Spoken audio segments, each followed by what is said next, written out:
नोटबंदी के फैसले को 42 दिन हो चुके हैं। आज इसी सिलसिले को हम लोगों की परेशानी को जानने की कोशिश कर रहे हैं कि उन्हें नोटबंदी के बाद से किस तरह की परेशानियों का सामना करना पड़ रहा है। आप काम क्या करते हैं?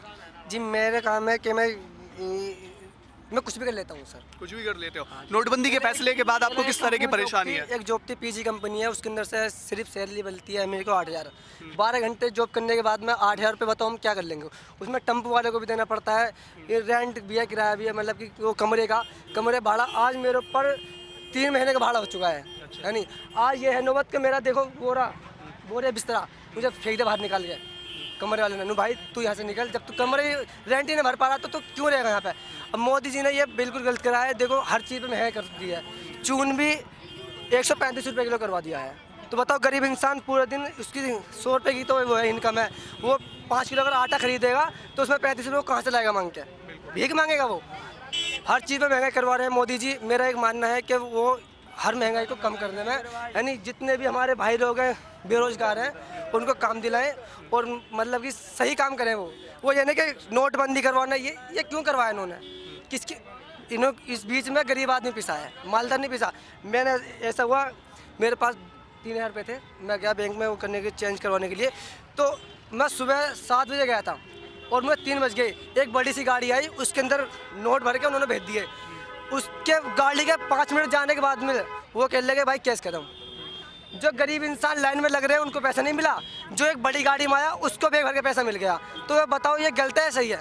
अगर मोदी जी ने ये करवाया तो सबके लिए कानून बनना चाहिए, नहीं एक कानून होना चाहिए कि अमीर भी और गरीब भी एक लाइन में रहेंगे। तो वो लाइन में क्या है, सिर्फ गरीब ही है। और किसी को हार्ट अटैक आ रहा है, किसी को सिर में दर्द है, किसी को कुछ है, वो वहीं पर लोग मर रहे हैं। ये गलत है बहुत ज़्यादा। तो मेरा ये मानना है कि इस सब को बंद कराया जाए, है नहीं, और गरीब इंसान में थोड़ी गौर दी जाए। एक परिवार के आज ऐसा हो रहा है कि एक कमाने वाला है और 10 उसके पीछे खाने वाले, तो वो क्या खाएंगे? इतना महंगा करवा दिया। उनके काम भी हटे पड़े हैं। इंसान काम छोड़ के बैंक की लाइन में है, शाम तक वहाँ पे रहते हैं, शाम को उनको कैश नहीं मिल पाता। तो ये सब में बड़ी गलत बात है भाई। नोटबंदी के फैसले के बाद आपको किस तरह की परेशानियों का सामना करना पड़ रहा है? देखो सर, परेशानियों का तो काफ़ी सामना करना पड़ा है और सामना कर रहे हैं। और क्या सबसे मानना मेरा ये है कि मैं एक छोटी सी जॉब करता हूँ जामा कंपनी में। सैलरी में मेरी कुछ नहीं खास नहीं है और ड्यूटी को छोड़ के मैं पैसे के चक्कर में परेशान हूँ, क्योंकि घर पे मेरे काम चल रहा था।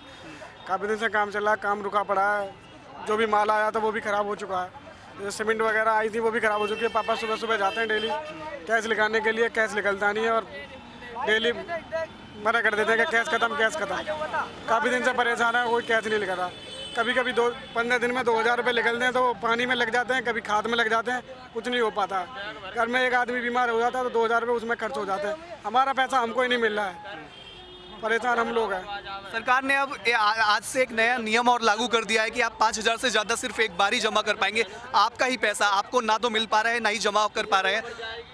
ये सरकार का मेरे मानना तो ये है कि ये जो तरीका है ये गलत है, क्योंकि इसमें हमारा तो कोई फ़ायदा नहीं है, नुकसान ही नुकसान है। हम पहले से भी परेशान है और बीच में परेशान कर दिया और परेशान कर रहे हैं, तो हमारा क्या फ़ायदा हुआ इसमें? तो हमारा नुकसान ही है। हमारे बारे में तो कुछ सोचा ही नहीं है, गरीब के बारे में तो कुछ सोचा ही नहीं है। गरीब तो पहले से भी परेशान था और परेशान है, उसे और परेशान किया जा रहा है। फ़ायदा तो है नहीं कुछ। सरकार रोज़ रोज़ नियम बदल रही है, कभी कुछ कहती है कभी कुछ। क्या इस तरह की जानकारी आपको मिल पाती है या नहीं? जानकारी मिल पाती है, पर जो जानकारी हमें फ़ायदा लाएगी नहीं तो क्या फ़ायदा है ऐसी जानकारी से? अब आप देख रहे हो ये जानकारी हुई है और ये नियम लागू हुए हैं, इससे क्या फ़ायदा है? इससे कोई फ़ायदा है? हमारी जो सामान आया था सीमेंट वगैरह और ये बालू रेता, ये सारा बेकार हो गया। सारी सीमेंट होगी 25,000 रुपये की सीमेंट बेकार होगी। घर यूँ ही पड़ा है, काफ़ी नुकसान हुआ है। क्या फ़ायदा है? ऐसे डेली जाते हैं सारा काम छोड़ के 50 रुपये खर्च करते हैं किराए के, इधर से 25 रुपये इधर से देते हैं, 25 रुपये उधर से देते हैं और पूरे दिन भूखे प्यासे लगे रहते हैं, तब भी कैश नहीं निकलता है। और नुकसान हो रहा है वो अलग से। खेत देखें या पैसा देखें, हमारा पैसा हमको ही नहीं मिल रहा है। उधर खेत खराब हो रहा है, उधर घर मकान बेकार हो रहा है, तो नुकसान तो हमारा हो रहा है। हमारा क्या फ़ायदा हुआ? हमारा तो नुकसान ही नुकसान है। क्या मोदी ने अच्छा किया खराब किया? और ये कह रहे हैं कि काला धन रोक रहा है, काला धन रोक रहा है। ये काला धन रुक रहा है? काला धन अभी जिनके लोग नया नया पैसा पकड़ा जा रहा है, कहाँ से पकड़ा जा रहा है? ये क्या रुक रहा है? कुछ नहीं रुक रहा है।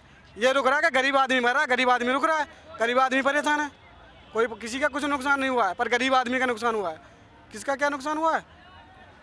तो आपने देखा कि लोग बहुत ज़्यादा परेशान हैं, सरकार के खिलाफ बोल रहे हैं और इन्हों की परेशानी जायज़ भी है, क्योंकि लोग सुबह 6 बजे से या 7 बजे से लाइन में लग जाते हैं और शाम तक जब तक उनका नंबर आता है उन्हें पता चलता है कि बैंक में कैश नहीं है, और जबकि सरकार रोज़ इतने दावे कर रही है कि 90% से ज़्यादा एटीएमों में कैश है।